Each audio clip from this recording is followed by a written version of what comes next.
Voda sensor last 3 chapter से पूरे one piece community को हिला के रखा है, कुछ ऐसे पैनल्स दिखा के जो कोई भी वन पीस फैंस एक्सपेक्ट नहीं कर रहे थे भाई। और ऊपर से चैप्टर 1189 का एंडिंग कोई नॉर्मल क्लिफ हैंगर नहीं था, ये वन पीस की हिस्ट्री के सबसे डार्क और गूज़बम्प्स देने वाला मोमेंट था भाई। इन्होंने निका हमारे लूफी को दूसरी बार स्टैप किया, एलफ के एडम ट्री के साथ उसको पिन कर दिया। लूफी की पूरी बॉडी मोशनलेस है, लूफी की सांसें रुकी हुई लग रही है और ड्रम्स ऑफ लिबरेशन पूरी तरह शांत हो चुका है। चैप्टर के लास्ट में जब ईमो लूफी को फाइनल ब्लो देना जाता है तभी गवन की एंट्री होती है, उसके अटैक को रोक देता है। और गवन को देखने के बाद इमो का रिएक्शन तो थोड़ा देखो, ये कोई नॉर्मल रिएक्शन बिल्कुल भी नहीं है। इस रिएक्शन के पीछे बहुत कुछ छुपा है जिसके बारे में बात करेंगे। एंड इट्स ट्यूसडे और इसी दिन वन पीस का स्पॉइलर आता है जैसे ओडा सेंसेई इस हफ्ते ब्रेक ले रहा है और हम as a One Piece fans break नहीं ले सकते, right. It's prediction time. Next chapter के पोटेंशियल चीजों के ऊपर हम लोग बातचीत करेंगे, जैसे लास्ट चैप्टर में भी किया था। लूफी क्या करने वाला, क्या गेट 6 अनलॉक होगा, क्या ड्रैगन आएगा या फिर लूफी डिफीट होगा। तो लूफी डिफीट होने वाली बात ही सच हुई, राइट। तो चलो अभी नेक्स्ट चैप्टर की अलग अलग पॉसिबिलिटीज के बारे में डिस्कस करते हैं। सबसे पहले बात करते हैं उस सीन की जिसने सबकी सांसें रोक दिया भाई। लूफी एडम ट्री के साथ पिन है, मूव नहीं कर रहा।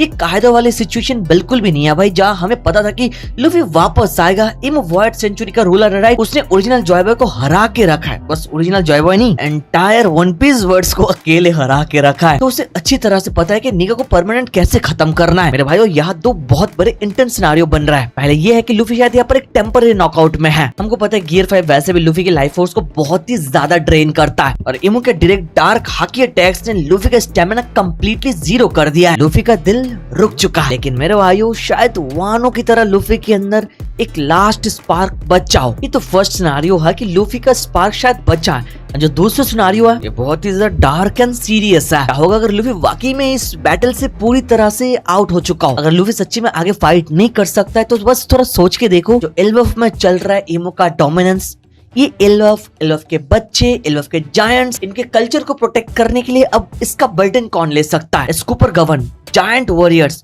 और लोकी के शोल्डर पे आ जाएगा सब कुछ। ये एल्फ आर कभी लूफी के जीतने का नहीं रहा भाई, बल्कि ये उन बाकी लोगों का टेस्ट बन जाएगा कि उनका सन गॉड में कितना विश्वास बचा है। अब ये पूरा बैटलफील्ड एक डिस्परेट सर्वाइवल गेम में बदलने वाला है। जैसे शमरॉक ने बताया कि चलो इस एल्फ के सिनेरियो को एक गेम में बदल देता है, द गेम ऑफ सर्वाइवल। ये तो फर्स्ट पॉसिबिलिटी है। Now let's talk about the second possibility, जहां हम लोग गवन वर्सेस इमो का सिनेरियो देखेंगे, राइट। बिकॉज गवन ने इमो के अटैक को रोक दिया तो इट्स सो ऑब्वियस कि गवन वर्सेस इमो का फाइट हम लोग देखने वाला है। डेस्परेट सर्वाइवल की शुरुआत होती है स्कूपर गवन से। गवन इमो के अगेंस्ट में खड़ा है और एल्फ में जो सब कुछ हो रहा है ना कहीं ये देख के हमको इजीली पता चल जाता है कि ये थोड़ा बहुत सबावटी को रिपीट कर रहा है। स्ट्रॉयड स्ट्रगल कर रहा है, लूफी डिफीट हो चुका है, उसके जीतने का कोई चांस नहीं है। और सबावटी में हम लोगों ने सेम देखा, स्ट्रॉयड कुछ भी नहीं कर पा रहा था और लूफी वाज लिटरली क्राइंग भाई, वो कुछ नहीं कर पा रहा था। उसका डिफीट उसने एक्सेप्ट कर लिया था, तो कूट कूट के रो रहा था कि वो इतना ज्यादा कमजोर क्यों है। हमने देखा रॉजर के राइट हैंड सिल्वर रिलीक ने सबावटी में किजारो को रोका था, राइट। अरे वो पायरेट किंग के लेफ्ट हैंड गवन ने उसी को पैरेलल करते हुए सीधा दुनिया के किंग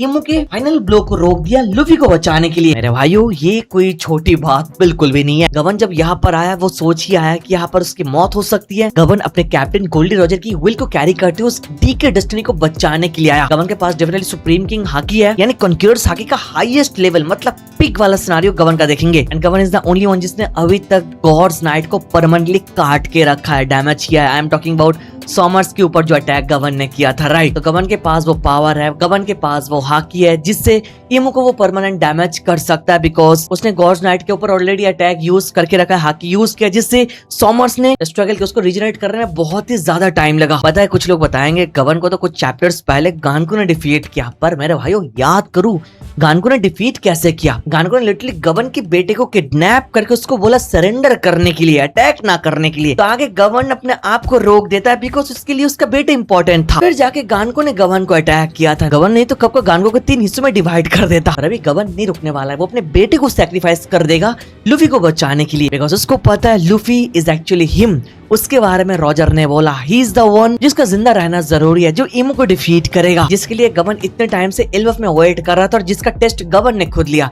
लूफी का निका फॉर्म देख के गवन ने फाइट नहीं किया, लोगी को फ्री करने के लिए उसको चाबी दे दिया बिना कुछ पूछे। Gaban knows he is sun god, Gaban knows he is jobber, Gaban knows he is the one who can do it. तो गवन ऑल आउट जाएगा लूफी को बचाने के लिए और इमो को डिफीट करने के लिए। तो hear me out when I say this, there is a possibility कि गवन सच्ची में इमो को वैसे डैमेज करे जो डैमेज इमो को मजबूर करेगा पुश बैक करने में। अगर हम लोग थोड़ा दिमाग लगाए, ये कॉमन सेंस है, अगर इमो को कोई नहीं रोकेगा तो इमो लिटरली हमारे सारे स्टॉयर्स को जान से मार देगा। तो इमो के चैप्टर में फुल स्टॉप लगना पड़ेगा। इमो ने ऑलरेडी पिलम पाल यहाँ पर करके रखा। मेन कैरेक्टर लूफी को ब्रूटली मार दिया भाई। Gaban as a wing of pirate king, as a left hand of Roger, उसके ऊपर वो रिस्पॉन्सिबिलिटी है इमो को रोकने का। नहीं तो उसको छोड़ के कौन रोकेगा? जोरो के पास सॉमर्स है, सांजी की वहाँ पर किलिंग आर्म है। सॉमर्स किलिंग आर्म दोनों के पास दो न्यू वेपन्स है जो इमो ने दिया। तो ऑफ कोर्स जोरो सांजी स्ट्रगल करेंगे वहाँ पर। Govern is the only one जिसको ये काम करना पड़ेगा। ऑफ कोर्स जैसे हम लोगों ने स्टार्टिंग से प्रेडिक्ट करते हुए आए कि इमो का कोई ना कोई टाइम लिमिट है। इमो एल्बम में आने से पहले ब्लीडिंग कर रहा था मुंह से, और उसने खुद सॉमर्स को बताया उनके पास ज्यादा टाइम नहीं है टाइम वेस्ट करने का। It's been quite a long time कि इमो फाइट आफ्टर फाइट करता हुआ आ रहा है। पर इमो की एंट्री चैप्टर नंबर 1179 में,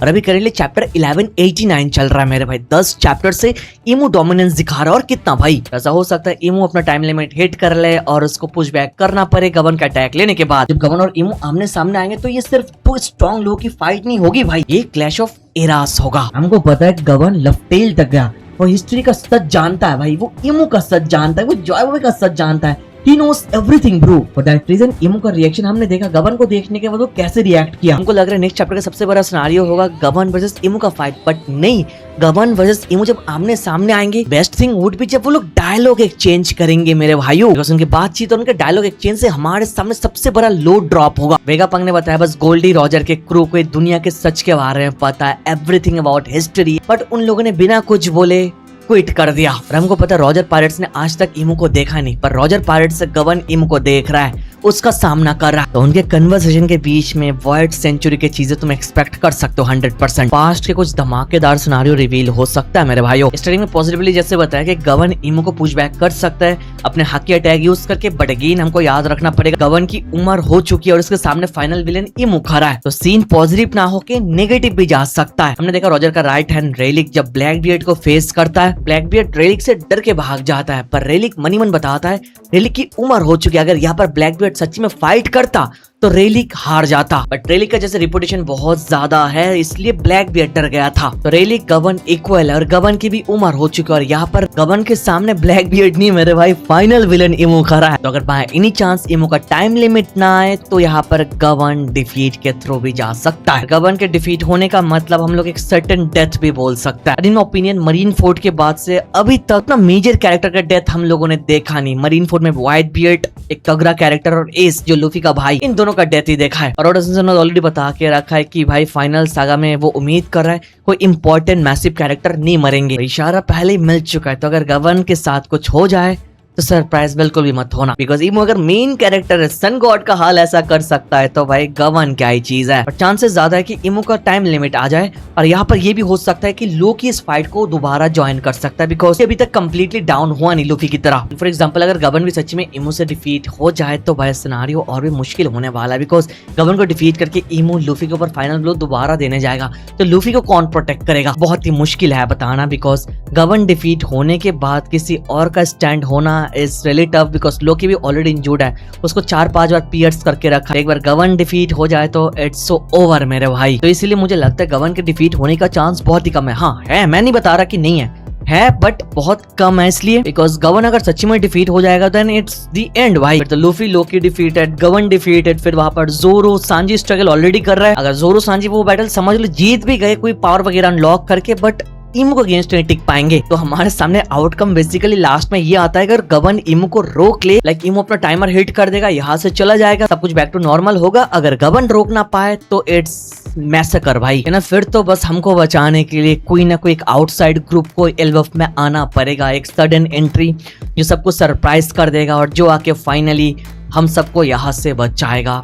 ये शैंक्स का ग्रुप हो सकता है, ये रेवोल्यूशनरी आर्मीज हो सकता है, ये दोनों ग्रुप में कोई एक बताना मुश्किल है कौन सा ग्रुप आ सकता है। मैं बोलूंगा ड्रैगन का आना ही फिर तो वैलिड होगा सबसे ज्यादा, बिकॉज लूफी तो शैंक्स के साथ एकदम लास्ट में मिलेगा जब वो उतना स्ट्रॉन्ग बनेगा, बिकॉज लूफी अभी उस लेवल पर गया नहीं। इस साइड से अगर एल्बम में सच्ची में मैसेकर हो, सब लोग डिफीट हो, तो ड्रैगन की एंट्री सबसे ज्यादा सेंस बनाता है, बेटे को बचाने के लिए बाप की एंट्री। बट ये होने का चांसेस मेरे भाइयों बहुत ही कम है, गवन कुछ कर दिखाने का चांसेस ज्यादा है। और बहुत सारे लोग मैंने देखा कि लूफी के लिए बहुत ज्यादा फिक्र कर रहे हैं, करना ही चाहिए, लूफी का हाल वैसा ही है। आज तक हमारे कैप्टन को हम लोगों ने ऐसे हाल में देखा नहीं, इवन किसी वन पीस कैरेक्टर को ऐसे डैमेज लेते हुए जिंदा रहते हुए नहीं देखा। बट लूफी यहाँ से कैसे बच जाएगा? ऑफ कोर्स चॉपर को अपने आप को एक अलग लेवल पर पुश करना पड़ेगा। यहाँ चॉपर के डेविल फ्रूट में भी सम काइंड ऑफ अवेकनिंग हो जाए और चॉपर इम्पॉसिबल को पॉसिबल करके दिखाए, जिससे लूफी को मौत के मुंह से बाहर ले आएगा। वैसे हुआ क्या मेरे भाइयों? चॉपर का power up, character development plus Luffy का दोबारा वापस आना। किससे? एक मेजर शॉक से, बिकॉज लूफी को पता चलेगा यहाँ पर एक ऐसा पावर है जिसको सरपास करना है उसे। इस सदमे के थ्रू जाने के बाद लूफी चीजों को सीरियसली लेगा और ऑफ कोर्स तो एक इम्पोर्टेंट डेथ यहाँ पर अगर एल्बफ में हो जाए तो लूफी एक वार डिक्लेयर कर देगा इमो के ऊपर, जो सीन फाइनल वार तक लीड करेगा फॉर श्योर। ये तो एकदम बात की बात है। एंड मैंने कम्युनिटी में ऐसी भी थ्योरीज देखा जहाँ लोग बता रहे हैं लूफी जो एडम ट्री के साथ पिंड है, ये एडम ट्री से लूफी को कुछ पावर वगैरह मिल सकता है और समथिंग, या फिर लूफी को जॉय बॉय की मेमोरीज आ सकती है थ्रू डेविल फ्रूट, बिकॉज ये डेविल फ्रूट जॉय बॉय के पास था, वो सब लोग सेम विल शेयर करता है। लूफी के मेमोरीज ट्रिगर होके लूफी एक न्यू पावर के साथ भी आ सकता है, who knows, because each time Luffy ऐसे गिरा और भी ज्यादा स्ट्रॉन्ग बन के वापस आए तो एनीथिंग कैन हैपन। बाकी अभी के लिए मेरे अलग अलग पॉसिबिलिटीज यही है। बाकी तुम बता सकते हो what's your prediction for chapter 1190। After all हम लोग तो राइटर नहीं है, हमारा प्रेडिक्शन सच हो भी सकता है, नहीं भी हो सकता। अगर हर एक प्रेडिक्शन सच होगा फिर तो लोग डाउट करेंगे कि हम लोग फ्यूचर से आए भाई। तो खुल्लम खुल्ला अपना प्रेडिक्शन कमेंट पे बता सकते हो। नेक्स्ट वीक हम लोग देखते हैं क्या हो सकता है। End of course deep discussion इस चैप्टर के बारे में बाकी है जो हम लोग हमारे सेकंड चैनल पर करेंगे, तो मेक श्योर वहां पर तुम सब्सक्राइब करके रखो। फिर तक देख रहे हो तो लाइक कर दो, चैनल पर ना सब्सक्राइब कर दो। थैंक यू सो मच मेरा भाइयों फॉर वॉचिंग दिस वीडियो। तो मिलता है नेक्स्ट वीडियो में।